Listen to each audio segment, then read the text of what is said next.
Sur TikTok, Shfodé m'interpelle avec une remarque intéressante. Selon lui, dans ce fameux nouvel ordre mondial dont tout le monde parle, s'il finit réellement par se matérialiser, l'Algérie semble pour l'instant incapable d'y trouver un rôle clair. Autrement dit, le pays paraît un peu perdu dans ce grand jeu international. À ses yeux, il devient urgent que l'Algérie fasse un sérieux examen de conscience. Elle doit revoir en profondeur plusieurs domaines essentiels. Sa stratégie militaire et sécuritaire, son positionnement diplomatique, mais aussi les fondations mêmes de son modèle économique. Si l'on observe attentivement le face-à-face entre l'Iran et les États-Unis, une conclusion s'impose. Dépenser des dizaines de milliards pour entretenir une armée impressionnante n'est pas forcément la garantie d'une véritable puissance. Officiellement, Téhéran consacre bien moins d'argent à sa défense que l'Algérie. Pourtant, avec des drones relativement rudimentaires coûtant à peine 30 ou 35 000 $, il est possible de provoquer un désordre considérable. Quelques engins bon marché suffisent à mettre sous tension toute une zone stratégique comme le Moyen-Orient et à perturber l'équilibre international. Les missiles balistiques iraniens, par exemple, sont bien moins onéreux que ceux que l'Algérie achète à Moscou. L'Iran ne dispose pas des sous-marins algériens, ni d'une flotte navale aussi avancée, et encore moins d'avions russes de 5e génération. Malgré cela, ces équipements ultramodernes ne garantissent rien. Face à des puissances comme les États-Unis ou Israël, les armements lourds et sophistiqués peuvent être anéantis très rapidement. En revanche, ce que ces grandes puissances ont beaucoup plus de mal à neutraliser, c'est la capacité d'un pays à encaisser les coups, à se relever et à continuer de résister. Cette faculté de résilience, elle, ne se détruit pas aussi facilement. Ce que l'Iran a mis en évidence, ce n'est pas seulement une stratégie militaire différente, mais une logique de résistance bien particulière. Sa force repose sur des systèmes qu'il produit lui-même à des coûts dérisoires, alors que les neutraliser demande des moyens financiers énormes.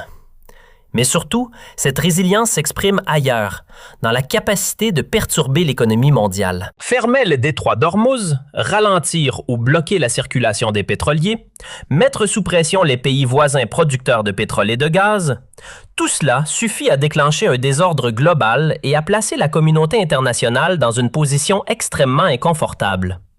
Voilà ce que signifie réellement la résilience stratégique. Un État ne tient pas debout en temps de crise avec des équipements achetés à l'étranger. La leçon est brutale pour l'Algérie.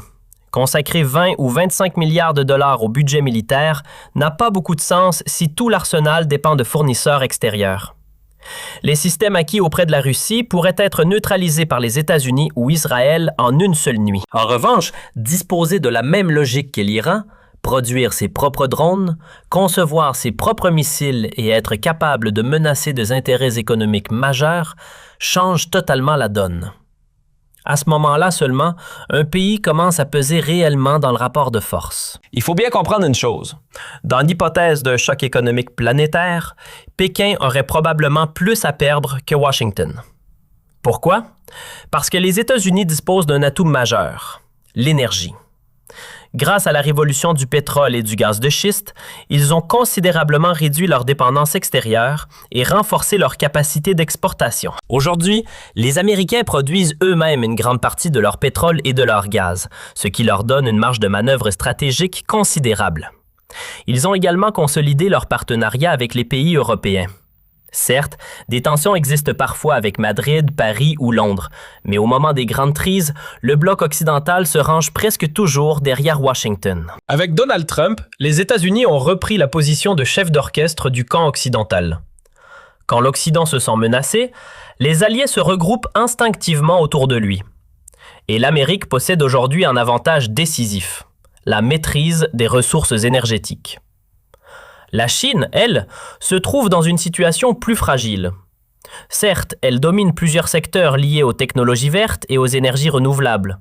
Mais cet avantage ne suffit pas à compenser sa forte dépendance aux importations de pétrole et de gaz, nécessaires pour faire tourner son immense machine économique. Autrement dit, même en étant en avance sur le terrain des renouvelables, Pékin reste vulnérable face aux secousses d'une crise économique mondiale. Il faut reconnaître au pouvoir de Tebboune, et ce n'est pas un compliment qu'on distribue tous les jours, une décision plutôt lucide. Il n'a pas complètement plongé dans la tentation du grand virage vers l'Est. Autrement dit, l'Algérie n'a finalement pas choisi de se placer entièrement sous la protection stratégique de Moscou et de Pékin, ni de bâtir une dépendance totale envers ces deux capitales sur les plans militaires, sécuritaires, économiques ou politiques. Quand on observe ce qui arrive à l'Iran, on comprend vite que ce type de parapluie géopolitique n'est pas forcément très fiable. Et ce qui ne sauve pas Téhéran aujourd'hui n'aurait certainement pas sauvé Alger demain. Sur le terrain économique, la situation n'est guère plus brillante. L'Algérie peine toujours à trouver sa véritable position dans ce contexte mondial instable. La crise actuelle l'a montré une fois de plus, même si le baril de pétrole grimpait jusqu'à $150, le pays n'en tirerait pas un avantage spectaculaire. Pire encore, l'effet pourrait être inverse. Au lieu d'engranger des gains importants, l'économie algérienne risquerait surtout de subir davantage de pression et de dommages que de récolter de véritables bénéfices. Beaucoup imaginent que la flambée des prix de l'énergie serait une aubaine pour l'Algérie. En réalité, la situation est bien plus nuancée. La raison est simple, la capacité de production nationale reste limitée. Prenons le gaz. Le pays exporte environ 55 milliards de mètres cubes par an, alors que la consommation interne dépasse déjà les 60 milliards et frôle parfois les 70. Et les projections indiquent qu'à l'horizon 2030, la demande intérieure pourrait atteindre les 80 milliards de mètres cubes. Du côté du pétrole, les chiffres sont tout aussi parlants. La production tourne autour de 900 000 barils par jour, mais seule une fraction, entre 400 000 et 500 000, est réellement destiné aux marchés internationaux. Le reste est absorbé par la consommation locale. Autrement dit, dans l'univers du pétrole, l'Algérie n'est pas un géant, loin de là. Certes, pour le gaz, le pays conserve une position solide en Afrique et figure encore parmi les 10 principaux producteurs mondiaux. Mais cette réalité cache un problème. La part exportable diminue progressivement. Environ 65% de la production est déjà utilisée pour satisfaire les besoins internes. À cela s'ajoute un autre obstacle, les contrats de vente à long terme qui encadrent les exportations. Ces accords, signés depuis longtemps avec des partenaires comme l'Espagne, l'Italie, la Turquie ou la Grèce, empêchent de profiter pleinement des hausses rapides des prix sur les marchés internationaux. Les renégocier immédiatement est presque impossible. Pendant ce temps, l'effet inverse se fait sentir ailleurs. Les importations deviennent de plus en plus coûteuses. Or, l'économie algérienne dépend fortement d'étrangers pour de nombreux produits. Voitures, machines industrielles, biens manufacturés, intrants agricoles, médicaments. Dans plusieurs secteurs essentiels, cette dépendance est massive. Et sans ces marchandises venues de l'extérieur, le pays risquerait de plonger dans des pénuries sévères, avec des conséquences très lourdes pour la vie quotidienne des citoyens. Au fond, il faut être honnête. Dans cette configuration mondiale, l'Algérie n'est pas vraiment du côté des gagnants. La conclusion est claire depuis longtemps. Il faut transformer l'économie, repenser complètement la stratégie énergétique et accélérer l'industrialisation. Cela fait des années qu'on le répète. Mais soyons réalistes. On ne corrige pas en 2 ou 3 ans les retards accumulés pendant 3 décennies. Ce type de transformation demande une vision et un travail de longue haleine. Bon, passons maintenant aux questions. L'équipe YouTube, merci pour votre soutien. Alors, je vois un commentaire de MDMax6913 qui me dit en substance « Abdou reprend le discours des mollahs et ne comprend rien à la véritable puissance militaire américaine. » C'est une accusation assez sérieuse, Abdou.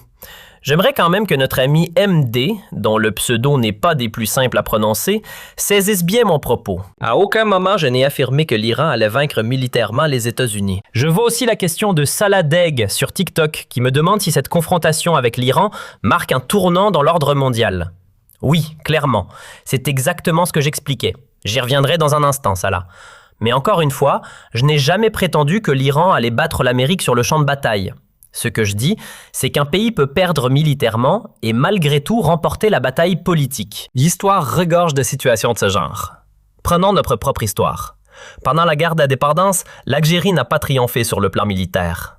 L'armée française avait largement dominé la résistance algérienne sur le terrain, c'est un fait reconnu par les historiens et les spécialistes militaires. Pourtant, malgré cette supériorité militaire, la France n'a pas gagné la guerre. Pourquoi ? Parce que la victoire s'est jouée ailleurs. La cause algérienne a su s'appuyer sur un contexte international favorable à la décolonisation. Elle a réussi à mobiliser des soutiens à travers le monde et à imposer son récit sur la scène internationale. La population elle-même s'est massivement engagée dans la résistance.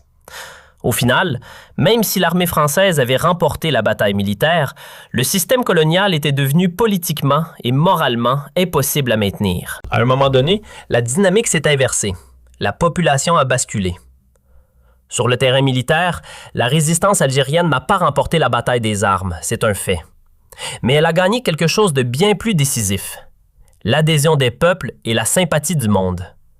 Les Algériens se sont rassemblés autour de leur cause. L'opinion internationale a fini par s'en emparer, et les violences commises par l'armée coloniale ont fini par discréditer la France elle-même. Regardons d'autres exemples. Dans les années 1970, le Vietnam a-t-il réellement écrasé les États-Unis sur le plan militaire? La question reste discutée. Et dans les années 1980, l'Afghanistan a-t-il dominé militairement l'Union soviétique? La réponse est clairement non. Cela montre une chose essentielle. La supériorité militaire ne garantit jamais, à elle seule, la victoire finale. Depuis l'Antiquité, même les empires les plus redoutables ont connu des revers. L'Empire romain, l'Empire perse et bien d'autres ont parfois été mis en difficulté par des peuples, des tribus ou des armées bien moins puissants. Parce qu'une guerre ne se joue pas seulement avec des armes. Elle se décide aussi dans l'arène politique, économique et culturelle. C'est dans cette logique qu'il faut analyser la situation actuelle. L'Iran n'a probablement aucune chance de battre militairement les États-Unis. Mais sur le terrain politique, l'histoire pourrait être différente. Imaginons que, dans 4 ou 5 semaines, le régime iranien soit toujours en place. Dans ce cas, qu'auront réellement obtenu Washington et Tel Aviv? Quelques milliers de morts supplémentaires? Mais face à un pays de plus de 80 millions d'habitants, éliminer 2, 3 ou même 5000 personnes ne constitue en rien une victoire stratégique. Quant à savoir si l'arsenal balistique iranien a réellement été neutralisé, la question reste ouverte. Pour l'instant, rien ne permet de l'affirmer avec certitude. Si, dans 3 ou 4 semaines, Téhéran continue de lancer des missiles, cela signifiera tout simplement que les objectifs annoncés par Washington et Tel Aviv n'ont pas été pleinement atteints. Je précise une chose importante. Je ne suis pas ici pour défendre l'Iran. Bien au contraire, je critique et je rejette ce régime. Mais analyser une situation exige un minimum d'honnêteté intellectuelle. Et aujourd'hui, prétendre que les États-Unis ont déjà remporté la guerre serait prématuré. Une victoire sur le terrain militaire est possible, bien sûr, mais une guerre ne se résume jamais uniquement aux opérations militaires. Il existe aussi d'autres fronts, le front politique et le front économique. Et sur ces terrains-là, la situation est beaucoup plus complexe. Les tensions entre les États producteurs du Golfe, le Koweït, les Émirats arabes unis, le Qatar ou encore l'Arabie saoudite, les perturbations autour du détroit d'Ormuz et l'instabilité qui en découle sur les marchés financiers mondiaux créent une onde de choc économique planétaire. Paradoxalement, ce type de chaos peut offrir à l'Iran certains avantages stratégiques. Regardons un fait frappant. Avec des drones coûtant à peine 30 000 $, l'Iran a réussi à déclencher une onde de choc mondiale. Ce simple détail devrait nous faire réfléchir. Si demain l'Algérie ou même le Maroc devaient affronter une puissance militaire du niveau des États-Unis ou d'Israël, aurait-on réellement les moyens de provoquer un bouleversement comparable sur la scène internationale? Prenons un exemple concret. Imaginons un instant que l'Algérie soit attaquée. Notre marine serait-elle capable de verrouiller le détroit de Gibraltar comme l'Iran a réussi à perturber le passage dans le détroit d'Ormuz? Et du côté marocain, la capacité serait-elle différente? Dispose-t-on de missiles capables d'atteindre les infrastructures énergétiques stratégiques de la région? Possède-t-on des drones produits localement, peu coûteux, que l'on pourrait déployer en masse pour saturer les systèmes de défense des pays voisins ou des puissances développées? À ma connaissance, la réponse est non. Et j'ai de sérieux doutes que ce soit le cas. C'est là que la question soulevée par Salah prend tout son sens. Nous sommes probablement à un moment charnière dans l'évolution de l'ordre régional et même mondial. Depuis la disparition de l'Union soviétique, beaucoup ont cru que la puissance se mesurait avant tout à la taille de l'économie. Dans la rivalité entre Pékin et Washington, certains annonçaient même que la Chine finirait par dépasser les États-Unis vers 2035. Des rapports internationaux, des ouvrages spécialisés et d'innombrables analyses ont alimenté cette idée pendant des années, dans plusieurs langues et dans de nombreux centres de recherche. L'argument était simple. Croissance économique, commerce international, innovation technologique et puissance industrielle allaient suffire à faire basculer l'équilibre mondial. Mais la réalité que les États-Unis rappellent aujourd'hui est différente. La puissance militaire reste un élément central, et sur ce terrain, la Chine ne joue pas dans la même catégorie. Pékin n'a quasiment jamais mené d'opération militaire majeure hors de ses frontières. Elle n'a ni l'expérience, ni la capacité de gérer des conflits extérieurs complexes, ni celle d'imposer son influence pour sécuriser l'accès aux ressources énergétiques ou aux richesses stratégiques. Soyons clairs, Sur plusieurs terrains économiques et technologiques, la Chine a déjà pris une longueur d'avance sur les États-Unis. Dans le domaine des énergies alternatives, Pékin s'est imposé comme un acteur dominant. Sur le marché des véhicules électriques, la dynamique est clairement en sa faveur. Dans la transition écologique, les investissements massifs lui donnent également un avantage. et lorsqu'on parle des terres rares, Ces ressources stratégiques indispensables aux technologies modernes, la Chine mène largement la course. mais voilà le paradoxe. Malgré ses succès, l'ancien monde refuse de disparaître. Et dans cet ancien monde, deux ressources continuent de peser lourd dans l'équilibre des puissances, le pétrole et le gaz. Les énergies vertes et les métaux stratégiques sont importants, bien sûr, mais ils ne suffisent pas encore à déterminer qui dirige la planète. Un pays qui ne maîtrise pas l'accès aux hydrocarbures ou qui dépend des autres pour alimenter son économie en pétrole et en gaz Aura toujours du mal à s'imposer comme la première puissance mondiale. C'est précisément ce qui redéfinit aujourd'hui l'équilibre global. La rivalité entre Pékin et Washington n'est plus simplement économique. Elle se transforme progressivement en confrontation stratégique directe. Et pour l'instant, l'avantage semble pencher du côté américain. Les États-Unis n'hésitent pas à exercer des pressions sur les partenaires de la Chine, alors que Pékin reste relativement prudent et discret. De plus, face aux turbulences économiques mondiales, Washington semble mieux encaisser le choc.